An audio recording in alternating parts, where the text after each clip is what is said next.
we can let people.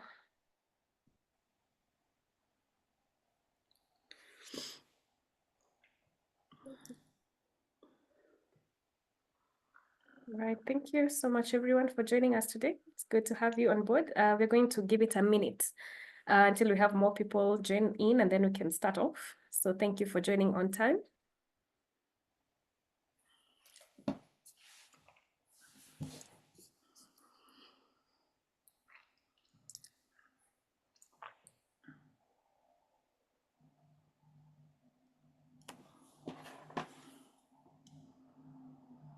Lovely to see you all. So thank you so much for joining us.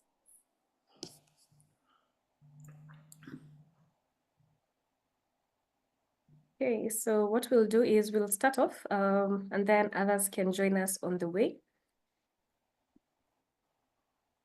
All right, lovely. So my name is Mercy Karumba. I'm the Senior Associate Community at the Global Schools Forum.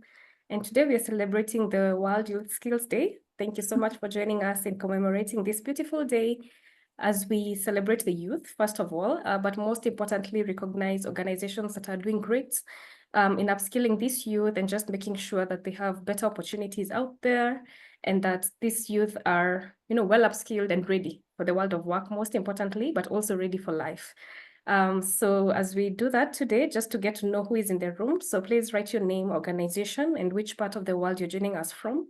If you're able to have your camera on, that will be amazing.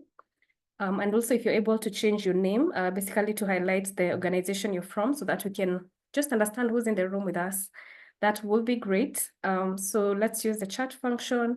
Let us use the reaction function. Let us engage as much as we can during this session. It will be lovely to hear your views. It will be lovely to know more about your experiences. And basically just to start us off, I'll be sharing more about what's in store in the next 1 hour. So we'll just do an icebreaker. It's not much. It's just for us to know how you're feeling today. And then I'll be sharing more about GSF. As you know, some of us are not GSF members on this call. So I'll be introducing GSF, who we are, and also giving an intro about Amala, who are the main hosts of this call.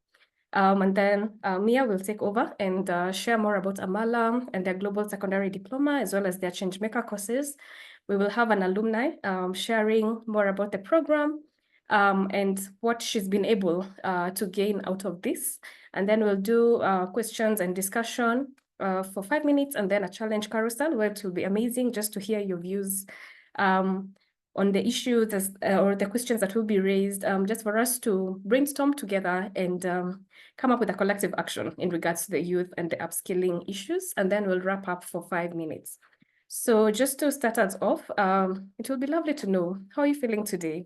Are you feeling like the dog number 1, or the very excited dog number 5, or the dog number 9? So please use the chat function just to let us know, as you tell us your name and the organization you're from, how are you feeling? And yeah, I hope you'll feel better. If you're feeling as number 1 today, I hope by the end of this session, you'll be feeling much more excited as number 5. And also if you're feeling number 5, that you'll keep your spirits up high. So that will be lovely to know. Yes, and just to start us off, I'll be sharing, like I said, about the Global Schools Forum. So we have Global Schools Forum members on this call. It's lovely to see all of you. We are a collaborative community of non-state organizations working to improve education at scale for children in low and middle income countries. So currently within our community, we have 174 organizations spread across Asia, Africa, and Latin America. And that is 71 countries in total in the 3 regions. And so far, amongst within the community, we've been able to impact 133 children in those regions, as well as 1.3 million schools. And like I said, so these numbers are mainly the numbers of the organizations in the community. So 174 organizations, these are the impact numbers or the children that they are reaching within their programs. And our vision is that all children can realize their potential through safe access to quality education.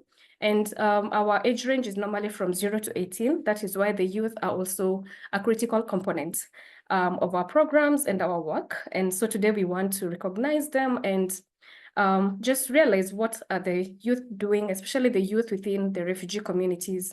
What are they struggling with, and how can we support them better? And so the organization leading the call today is Amala Education. And who are they? So they are a pioneer in post-primary education. Like I said, they offer the world's first internationally recognized secondary diploma for displaced youth. And so these are the youth who have no opportunities for learning, because sometimes due to displacement, some of these youth get disrupted in terms of their education.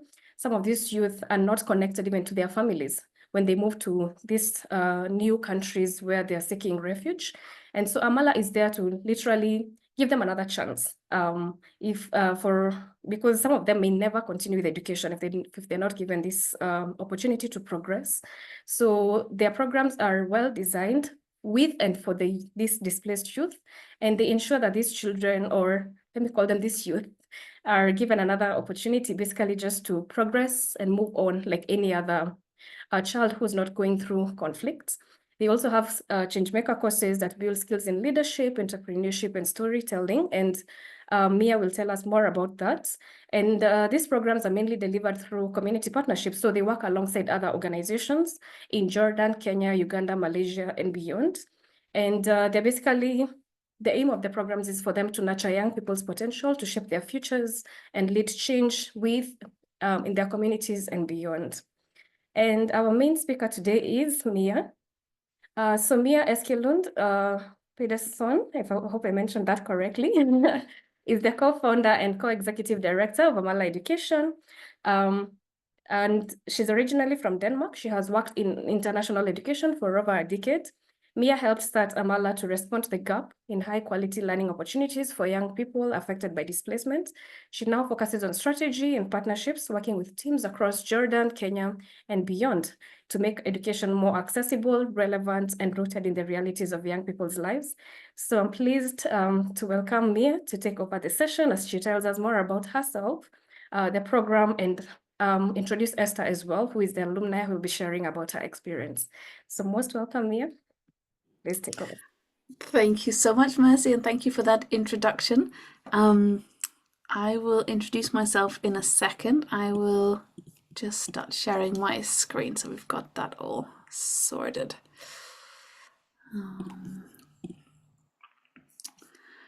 Okay, you can now see my presentation, is that right?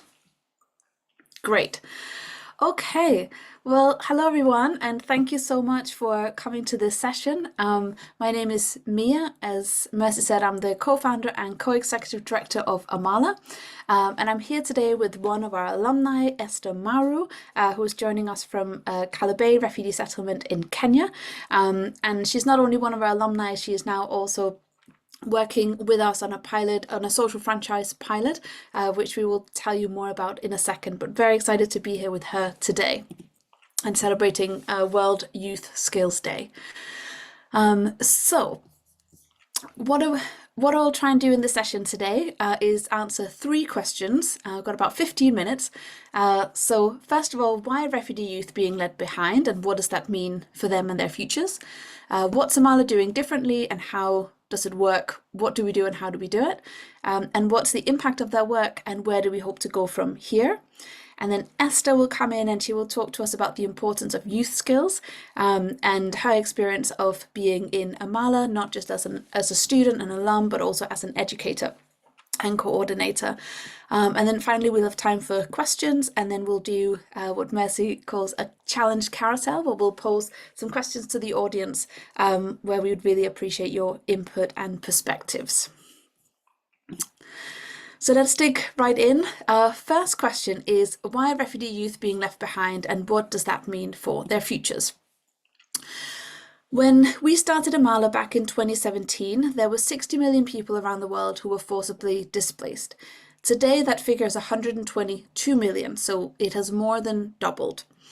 In the media, we hear about the so-called refugee crisis, but today what we want to highlight is the education crisis for refugee youth and conflict-affected youth as well. Why is that? Why is there a refugee education crisis? Well, globally, refugees' access to secondary education is less than half of those who are not refugees. Globally, 41% of refugees access secondary education, In the 8 years or so that we've been doing this, I've never been able to find a statistics that tells me how many actually graduate, but based on the work that we do in Jordan, Kenya, and other countries, I think that figure is a lot lower. And also that figure is global and is much lower in low-income countries, for instance. So in the Kakuma refugee camp in Kenya, where we do a lot of our work, it's a refugee camp that's existed for over 30 years and hosts 300,000 people. Only 12% get to go to secondary school. So there's much needed focus, there's a big need for more focus on youth, is what I wanted to say. And in Amala, what we want to do is we want to contribute to more young people accessing secondary education. And while we're interested in that access question, we're also interested in quality education, and really ensuring that young people develop the skills and competencies to thrive in the future. And our experience is that access and quality is not always the same thing. And we often think that traditional education systems let young people down, not teaching them things that will actually serve them for the future, to thrive, to build a world that they have reason to value. And we do know that not having access to quality education and opportunity to develop those essential skills means that young people are less likely to be able to build the future that they dream of and become the leaders and change makers that both the world needs and their community needs. So, what is Amala? What are we trying to do about this problem? How do we do it and how does it work? First, I'll say a little bit about our long-term vision. We believe that transformative education is key for all young people to build a future they have reason to value. And we have set ourselves a big ambition, so that by 2040 we want to have contributed to enabling millions of refugee and conflict-affected youth to access transformative education so that they can change their lives, their communities, and the world for the better. And I'm going to come back to this big ambition later on, but for now I want to talk a bit more concretely about what Amala does and what we're about. So in response to the problem I shared in the previous slide, we have developed 3 key programs. The first is the Amala Global Secondary Diploma, which is the first internationally accredited secondary education program in the world designed specifically with and for refugee youth. We have been running this program for out-of-school refugee youth since 2020, starting in Jordan and Kenya, and we just launched it for Afghan girls as well. It is an alternative pathway that is designed, as I said, with and for refugee youth to complete their secondary education and really be a flexible solution that tries to address the systemic barriers that they face in completing secondary education and offer something more relevant and more accessible. We also offer non-formal Changemaker courses. They are 10-week courses on things like peacebuilding, social entrepreneurship, ethical leadership, and they're designed with and for refugee youth to gain the skills that are often missing from traditional school or traditional school subjects. And finally, we have designed a 12-month educator program that trains not just refugees, but primarily refugees, many of them youth, to design and facilitate transformative learning. It's an on-the-job kind of training program, a bit like Teach First or Teach for All, if you're familiar with that, that addresses that there's often a big lack of trained teachers in refugee settings. And what makes us different? I'll mention a couple of different things. So first of all, in all of our learning, we take a competency-based approach, and I'll come back to that in a few slides. That means that even for our formal education programs, we don't have exams. Instead, we assess students based on a range of competencies to ensure that our learners can apply their learning in real-life situations. It's not just about memorizing things, it's about actually knowing how to do things and applying our learning. At the centre of all of our learning, whether it's maths or ethical leadership, we focus on young people developing their sense of agency. And again, I'll come back to this in more detail. And finally, the learning is designed with and for refugee youth. Young refugees have been at the centre of the curriculum and programme design right from the get-go. And today, most of our implementation is led by refugees both in Kenya and Jordan.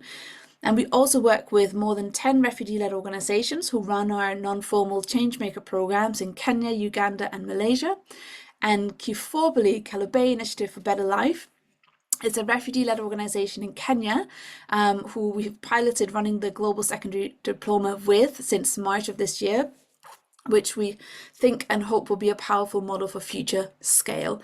Esther, who's speaking with me today, she represents that organisation that is also a separate GSF member. Right, I also wanted to give a quick overview of the Global Secondary Diploma, just so you can see how some of that, how we're different comes out. The Global Secondary Diploma is equivalent to the last 2 years of high school, but we compress it into a 15-month period because the refugee youth that we work with, they often feel like, well, I'm already behind, I've already had to drop out of school and now I want to come back in. I don't necessarily need 2 months of summer leave, etc. Let's get going, let's just finish this. So over that 15-month period, students study the 10 subjects or courses that you see listed here. They do a personal interest project in an area that they're passionate about and which supports their future pathways. And they also participate in a separate pathways program. And we see that, for instance, during the personal interest project, students create and launch really powerful projects that not something that they're just passionate about, but often go on to continue working on after they've graduated from Amala. So they set up businesses, develop powerful community initiatives, etc., that last way longer than the program itself. You might also think, well, these courses look a bit different to a traditional school curriculum, and that is true. Because in designing this, we really thought about what is the learning that is relevant for young people today and what will be relevant for their lives in the future. So most of these courses are interdisciplinary. There's a focus on what we call life-worthy learning, what is relevant for their lives today and for tomorrow. And you'll see something like the course is called Maths for Change. So as I said, we try and incorporate agency in all of our subjects. And so for maths, for instance, it's not just about learning calculus, it's also about thinking, well, how do I use maths to change the world for the better? It connects really well to the course students take on social entrepreneurship, because the maths course entails things like financial literacy. If I take a loan, what does that mean? What does interest rates mean? If a newspaper lists certain percentages or statistics, how do I critically evaluate that, etc.? So it's really taking a bit more of an applied approach, but really so to make it super relevant for the lives that learners lead. And here I'll speak a bit more about our learning model, because as I said, at the core of all of our learning is student agency, and we define that as the ability and the will to shape and improve your own life and the lives of others. And the model emphasizes what the evidence out there told us about the key competencies that young people need to thrive, no matter what subject they're taking, and also what learners told us was most relevant and useful for their lives. So as I said before, agency is at the heart of the learning, whether they're learning maths or leadership or storytelling. And coming back to youth skills, so how do we what are the skills that young people gain through taking the 10 courses with us? These are the competencies that students learn and develop over those 15 months on the Global Secondary Diploma. To graduate, they don't need to take any exams, they need to demonstrate proficiency in all of these competency areas, and importantly, show how they have applied and reflected on them in real life. We've developed these competencies looking at a lot of literature about what do young people need to be able to do in order to thrive in their future, including the OECD Education 2030 framework, which has been really helpful in developing these. As I said earlier, Amala was founded in 2017, and since then we have served about 6,000 learners across 10 different countries, and at the moment we're active in Kenya, Jordan, Malaysia and Afghanistan. While we have our own learning centres in Jordan and Kenya, we work primarily through partnerships. So we partner with refugee-led, community-based, national and international organisations who we authorise and train to deliver Amala's powerful learning programmes. So both Changemaker Courses and the Global Secondary Diploma. We've always worked with partners when it comes to implementing Changemaker Courses, but it's only since March that we've been working with a partner to implement the Global Secondary Diploma.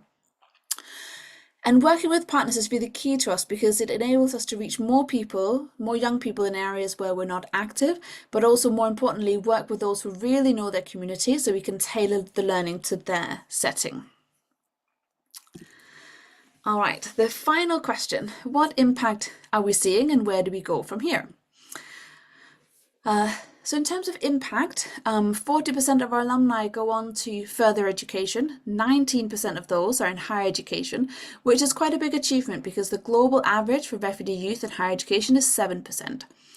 We're also very proud that 95% of alumni say they feel better able to make change in their community after being on an Amala program. And we had a study done last year which showed that Amala alumni were 3 times more likely to have a pathway after they finished graduating than non-Amala alums that had also finished secondary education. And the study directly correlated the agency-based learning approach to that impact.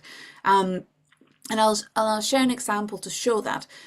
So the study mentioned that in interviewing non-Amala alumni, they might say, oh yes, I graduated from high school and now I got an offer to attend an online university, but I need a laptop to study. And so I don't have that, so I have to give up on that opportunity.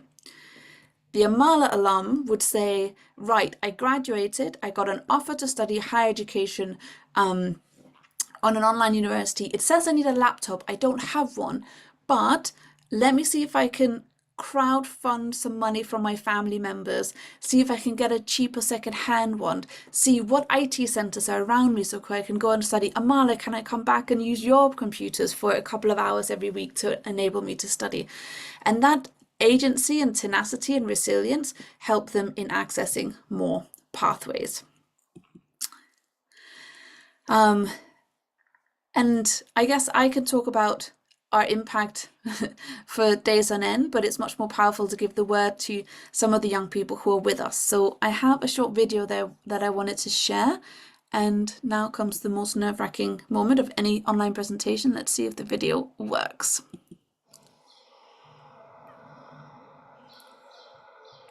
All right, that's working on here. Give me a shout if you can't hear or see that. It works well. My name is Ru'a Tariq Othman. I'm 22 years old. I'm getting old, actually. I'm from Sudan.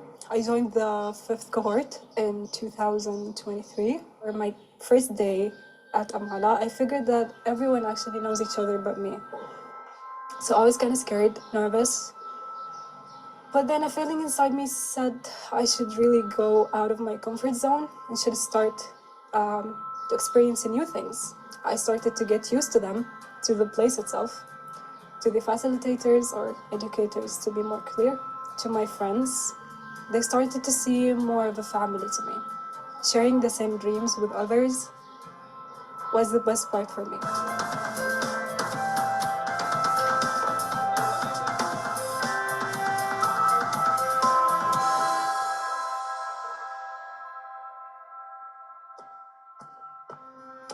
My name is Emmanuel Amanya Nartisho. I come from South Sudan in 2017, and I'm a graduate from Amala. It was important for me to return in the study because Amala has opened up my mind, and it opens for me ways and pathways. Yeah, Amala means a place where I should go and fulfill my dreams. Amala means a hope to me, a chance to grow. It has given me a chance to end up with my secondary school. Amala is a return. It's a place where suspended dreams can breathe again. Amala is like the second chance for me. It's the second opportunity for refugees to pursue education. And I believe that education really gives hope for people and displaced youth so they can open up opportunities for them. I'm someone who went through very difficult circumstances, and at the end I'm able to overcome these challenges and live as normal and sometimes even do great things.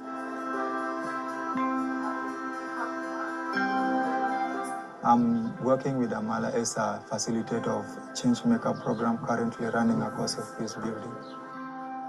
Based on my profession, now what I want to do is to be a social entrepreneur to bring changes in the community.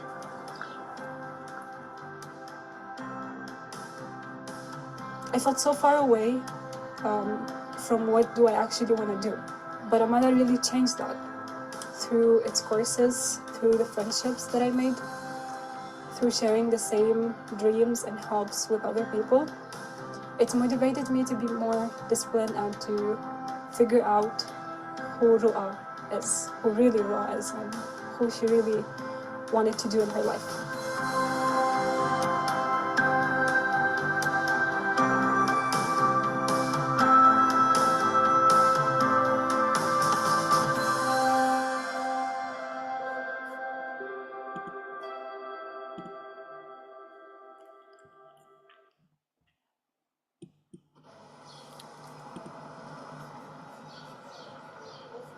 No, we do not want to see that again.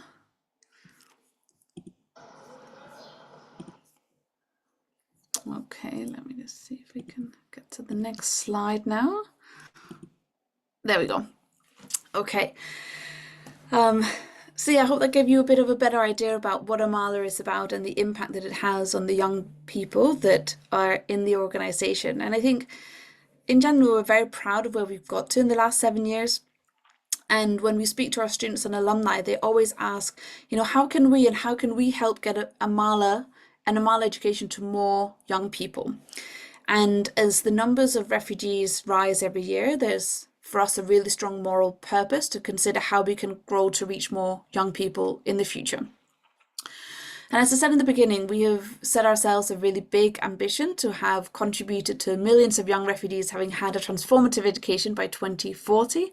And we're currently developing our plans for scale. But I wanted to share a bit about our current thinking, which also leads us to the so-called challenge carousel in a minute to get your input.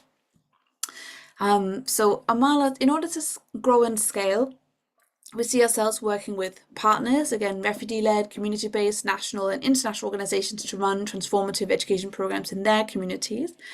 And we see the opportunity to work with and train educators outside of our own programs, as well as ensuring that more of our alumni can become ambassadors and advocates for transformative education.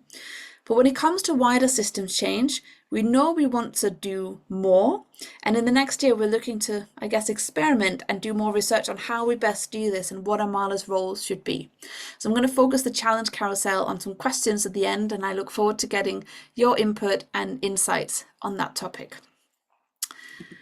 But now I want to give the word to Esther Mauru, who is originally from South Sudan. She is the head of operations at Kifobali, the organization I've spoken about throughout, who's also a GSF member.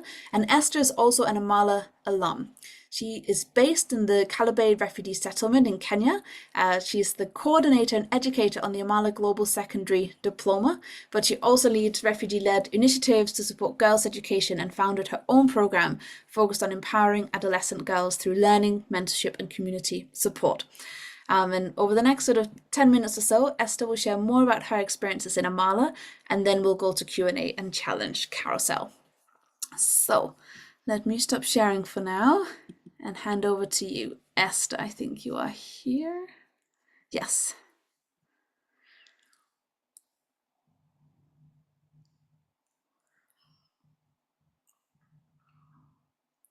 Esther, are you with us? I know sometimes the internet in Kalabay can be a little bit challenging. Thank you so much, Mia.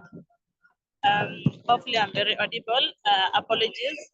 I'm on transit. I had left the refugee camp to join a meeting somewhere, but I'm actually on my way going back. So thank you so much for...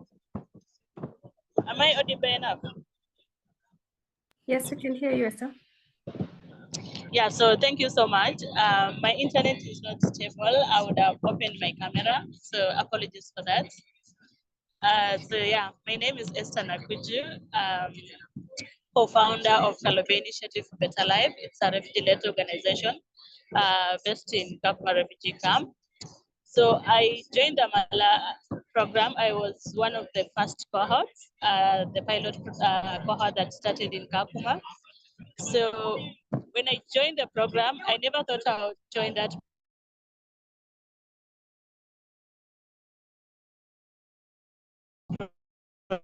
program actually, because I dropped.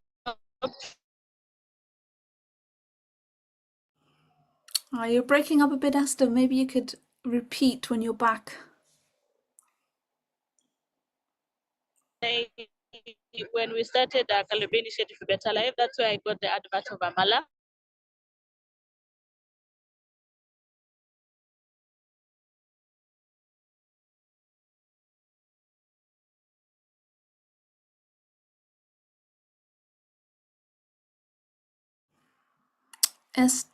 Esther, you're breaking up. Are you able to hear us?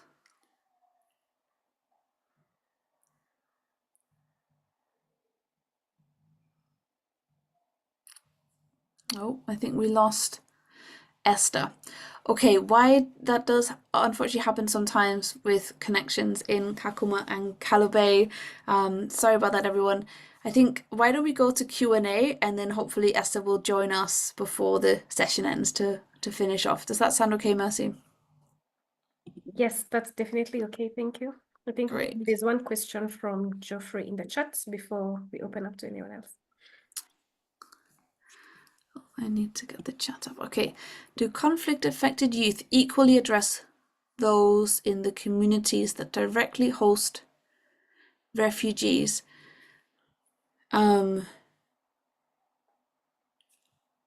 Jeffrey, I hope I understand you correctly. I think what the question is asking is, do we also include host communities, and are they considered the conflict-affected youth? Typing error. So I actually meant whether your programs equally attend to issues that concern the youth that are within the host communities. The way you've interpreted it. Yeah. Important question, thank you. Yes, the programs are open to host community students as well. I think we find that a lot of the barriers that means that refugee youth can't access education also pertain to those who are in the host community. So they're welcome to join, and we have had quite a number of host community students on the programs. And in terms of the student projects, etc., that in terms of transforming those, it's entirely up to the students what kind of projects that they want to create. And so many of them also address problems that they see in their community as well as those in the host community.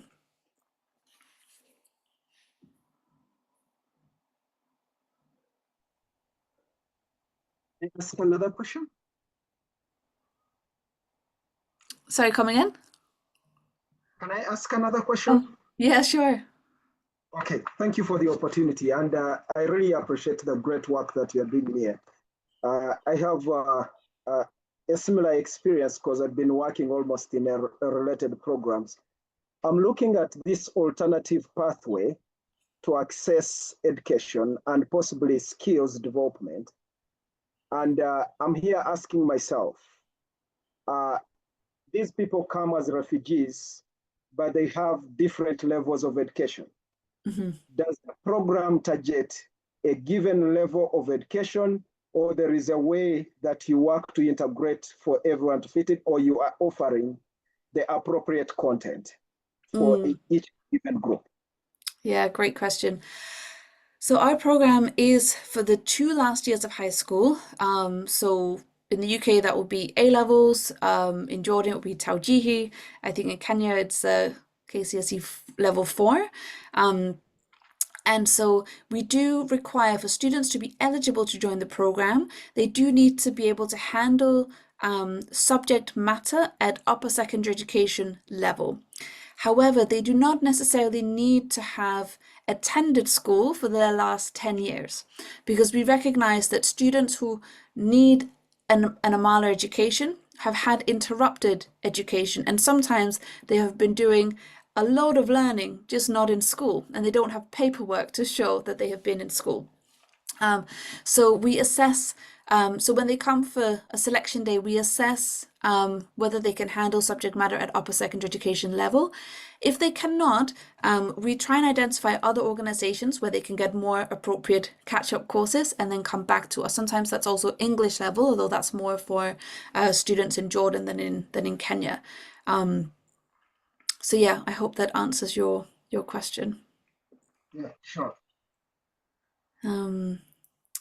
And then there's a question in the chat called, what is the Amala plan for the support of their alumni who have come up with their own initiative and are trying to support their community or giving back to the community? Yeah, great question. It's something we're thinking about quite a lot at the moment. We have sort of trialed, I guess, different things. We have tried to set up a non-form, like a sort of informal Facebook group for people to communicate, share experiences, share resources. We share pathways, opportunities, which can include higher education, further education, funds to start or continue your community initiative as well. We have also sometimes, for our non-formal courses, we have trialed giving students a small seed grant to set up that initiative, and we see that many more students actually continue with their business or community initiative if they get that initial seed grant. But that's data we've just received in the last couple of weeks. I think we want to build on that and try and do even more because we see that young people have such powerful ideas for make really incredible change in their community, and often they just need a little bit of funding to actually make it happen. I think we also want to do even more to connect students and alumni amongst each other and cohorts. That happens quite a bit informally, and students really help each other a lot, and alumni coming back to help students. But with a little bit more organization, we think we could take that even further. And then I see a question in the chat that says, how does language play a role? What is Amala's preferred medium of instruction? And is that what students find themselves at ease as well? So currently the curriculum is in English. And I think we are in Jordan, we're one of the only organizations offering programs primarily in English. In Kenya, there are more providers like that. For the moment, English has been our preferred medium of instruction, primarily because students tell us English is the language of opportunity. So a lot of higher education institutions, for instance, offer degrees, online degrees, etc. in English, and therefore having studied already part of their high school in English is a massive opportunity, and they see that. But of course, in Kenya, there's no problems with, or very few problems anyways, with accessibility because most have gone in English medium schools beforehand. With the exception of, say, Burundian refugees, Congolese refugees that have done more in French, but then again, being in Kakuma refugee camp, the modus operandi is English, and so most people get by. But we do have courses where students can strengthen their English if that's something that they want to do. In Jordan, it's a bit more challenging because fewer people have had very good English beforehand, but we do partner with other organizations so that students will come to us but don't quite yet have the required level of English. We can send them there and they can come back once they've strengthened their English. But it's a real dilemma because on the one hand we see we could translate, but then actually students are wanting to study in English for future opportunity purposes. Okay, I'm looking at the time, and I think that's about sort of the 5 to 10 minutes we had for questions. And let me just see if we got Esther's back. Esther, we just went to the Q&A while you were gone. So maybe if you're here, do you want to talk for the next 10 minutes about your bit before we go to the challenge carousel? And if you have other questions in the meantime, feel free to pop them in the chat and I can answer on there.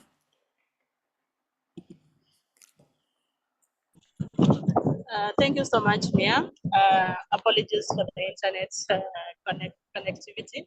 So as I was saying, I joined the Amala program back in 2021, and I had a 4-month-old kid, so I never thought I would be able to complete my high school through Amala because when I dropped out of high school, I wasn't able to complete because of early pregnancy. So joining Amala program has really built my self-confidence because I used to go to class with my daughter, going to class, coming back with her. So it was kind of hard being a parent, being a student, like things were hard. I had assignments to do. I need to take care of my kid and all that. But because of the support that I got from my facilitators, my educators. They have really supported my learning journey. So when I joined Amala, I was that shy type. And through the mentorship, the coaching that I received from my facilitators, when I actually graduated from the program, I really felt like I was able to restore that hope that I had lost back when I dropped out of school because of early pregnancy. So when I completed Amala, I was able to come up with an initiative to be able to give back to my community. So basically, it's called She Rises, whereby we empower young girls and women through livelihoods. We take them through trainings. We offer crocheting skills where they are taken for a period of 3 months. So after the 3 months, we now offer them the social entrepreneurship trainings, whereby they are able to come up with projects and also pitch their projects to be able to be given a grant to start a small scale business. So when I completed Amala, I felt like a lot of opportunities had opened for me. I got involved in a lot of fellowships. I went to Nairobi for the Young African Leaders Initiative that I got trained for a period of 1 month. I felt like that has also added the skills that I had initially gotten from Amala.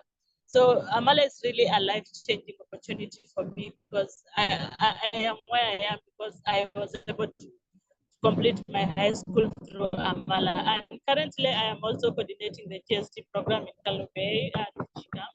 That's because I was able to complete the Amala program. And I'm currently also advocating for young women like me who dropped out of school because of early pregnancy, because Amala is really a good opportunity because it's like the courses that we are being taken through takes a period of 10 weeks for each course, and it really contains a lot. Because one thing that I loved about Amala, it's a learning that gives you time. Like the restrictions are not so much because you have a kid, you're able to come to class.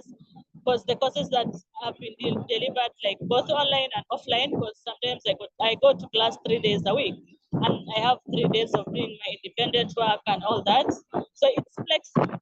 That is something that I really loved about Amala, because I never thought I would be able to complete my high school. So Amala has really built my self-confidence.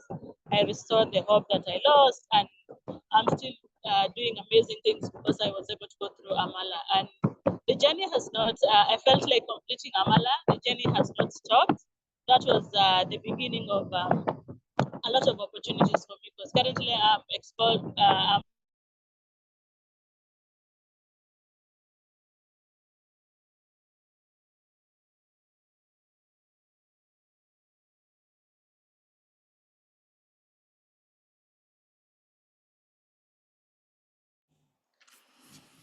like Esther. me being a like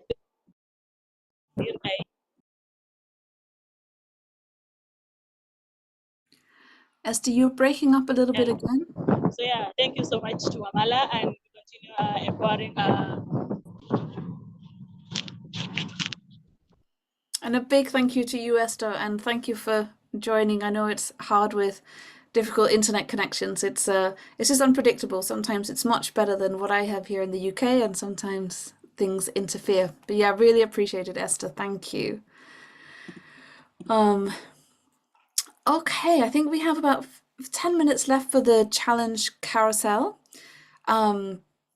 So what we have planned here is an interactive session with 3 questions that we'd love your input on. As I said just before the Q&A and Esther session, we're thinking a lot about how do we influence wider systems so that even more young people can have access to a transformative education. And we know we can't do it alone. We had a really interesting conversation with the UN's refugee agency in Jordan, where their education officer sort of said, well, quite a few of our students had gone on to work and do internships, and she said, wow, your program must be so much more impactful than most formal education programs, and we do see that because of the transformative education approach and the agency-based approach. But we also know that we can't set up a gazillion mini schools all around the world to reach the millions of refugee youth and host community youth that want and need a transformative education. So how do we create wider change is a really big question for us at the moment. We're looking at creating a strategy for that over the next year. And so I'm curious for your reflections and insights. And you can see 3 questions on the screen. 1, what does meaningful systems change look like to ensure that millions of refugee youth can develop the skills that will enable them to thrive? How do we measure impact in systems change? Is that even possible? And what's an example that you have either seen or been a part of it could be a youth skills initiative, but it also doesn't have to, but some kind of initiative that's driven real systems change? What made it work, and perhaps what can we learn from it? So what I'd like us to do is all take 3 minutes to just have a think. If you have a notepad close by, you might want to jot down some thoughts, and then we'll come back and we can go around to share thinking. I'll set my timer for 3 minutes, and then hopefully we'll all be ready to come back and share. And thank you in advance for your input and reflections.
Yeah, I think we can have Ajay start us off.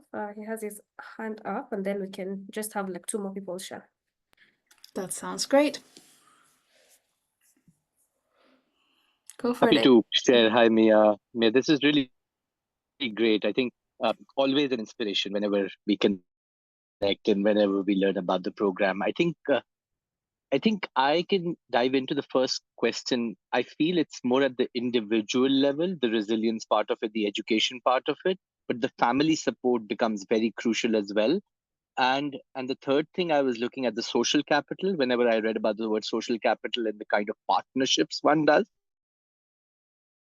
you're doing partnerships with other organizations, but of course, because you're in between a journey of a child, and that means it requires a lot of partnerships before and after to ensure where the youth goes into.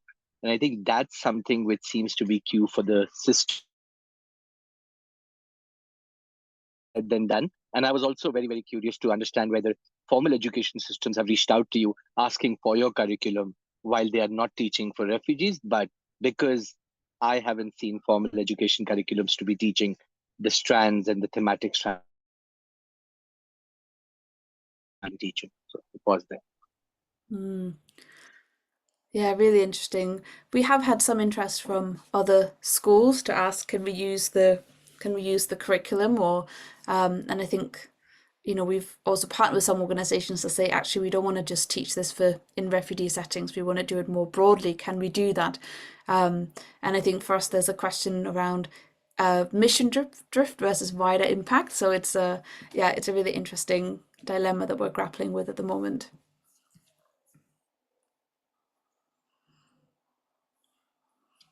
Are there other reflections? Jeffrey, did you have any thoughts on any of these questions?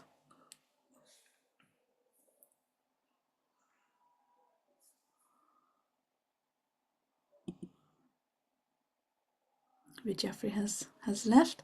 Are there others who would like to share?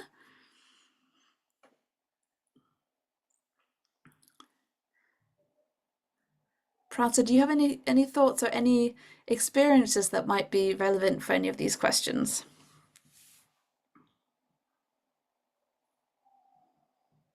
I am still thinking about it. I think the second question is something that I've been thinking about a lot in my experiences, and I'm wondering if it helps to even determine what systems change, is because I think that's what I am really struggling with. Yes. The initial idea, starting with a very and I think that that's what goes into measurement. So the initial idea that, you know, systems change is not something that should be determined from outside the system alone. And often it needs to speak the language that system is intending. And so sometimes I wonder if the measurement needs to be, you know, something very simple as how many people even know about a program like this within the system. Forget adoption, or forget even talking about how effective something is.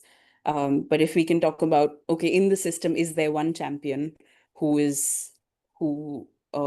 says that, okay, there is this program that happens. So I think I'm thinking on those lines, and yet I personally am yet to have an answer for it, but that's how I'm thinking about it. Yeah, really interesting. So kind of what you're saying, it's not just about adoption, it's also about awareness that may inspire others. Or I think maybe, I think what I also intend from that is that adoption it's really a lot more complex than just taking on a new program and having it run, right? So I would think that to even be able to measure interim milestones and have ways to continue to advocate for something to actually be a part of the system, because to me, like I work with government systems at state levels in India, and of course the context is very, very different. But if I have to think about why would a system even care to listen to something like this, or to see value in something like this, I think of saying, okay, initially, if I have to show, oh, you know what, these many students are a part, and here's what has happened. And that may lead to, okay, fine, so you guys are doing this, and great, happy to hear that. And then, you know, advocate for more with the little steps is what I also mean. So maybe awareness is one of those little steps. And I think also measuring it in a way that the system understands helps. So instead of having both a I don't know, I think in my context, it would mean having something like percentages, or what shows learning in the more traditional sense of what the system understands, while also having stories of change and stories of projects and how skills are learned in a way that maybe in the system that I work in doesn't understand yet. So probably some way of translating that. I think, yeah, I've gone more into how to communicate with the system rather than measure impact, but that's sort of my preliminary thoughts. No, but that's really important, isn't it? Before anyone will listen, you have to know how to communicate. I think that's a really important point. Thank you. And I think, if I remember correctly, we needed to leave 5 minutes for any last bits and pieces from Mercy. So maybe I'll close here and just say a big thank you to everyone for coming, to Esther for co-presenting, and to Mercy for organising, and hand back over to Mercy. Thank you so much. Yeah, Mia, for sharing that. I don't know if Khalid had something to say. Maybe you can go ahead and respond if there's a question. Khalid, is it a question? Hello.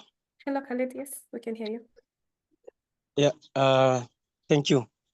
First of all, it's my privilege to be among you here, and also it's my honor to be part of this a meeting or a Zoom.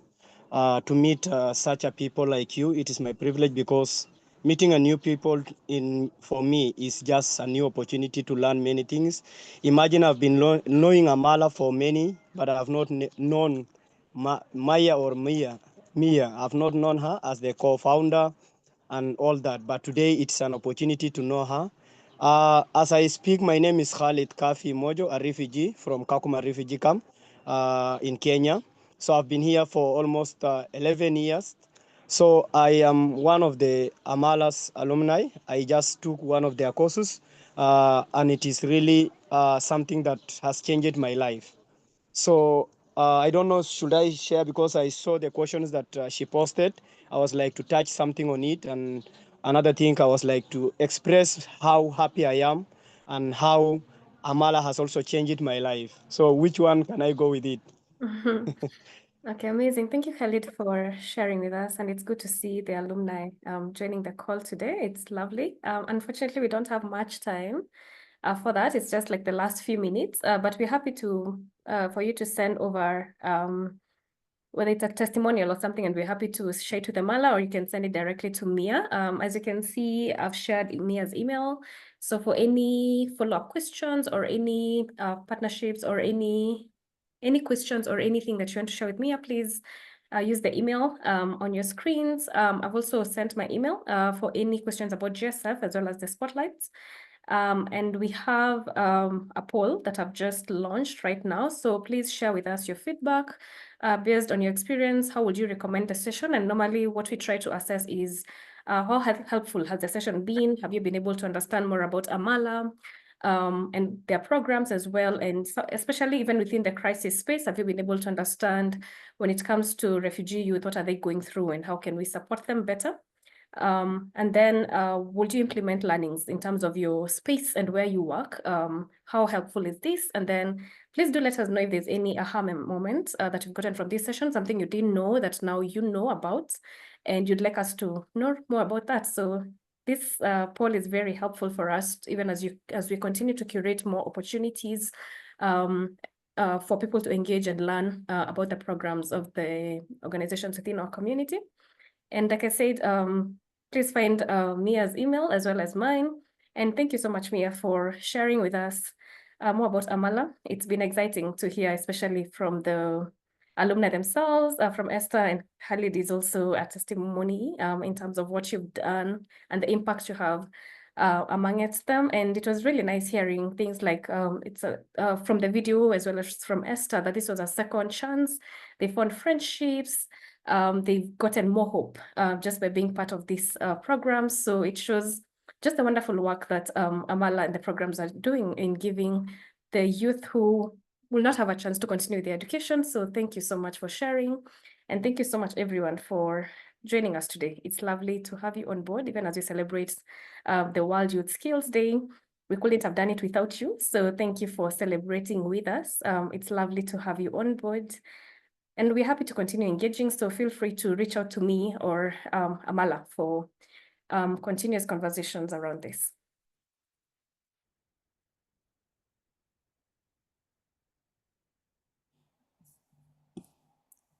And thank you for participating in the poll as well. So let's fill in as much as we can before we drop off.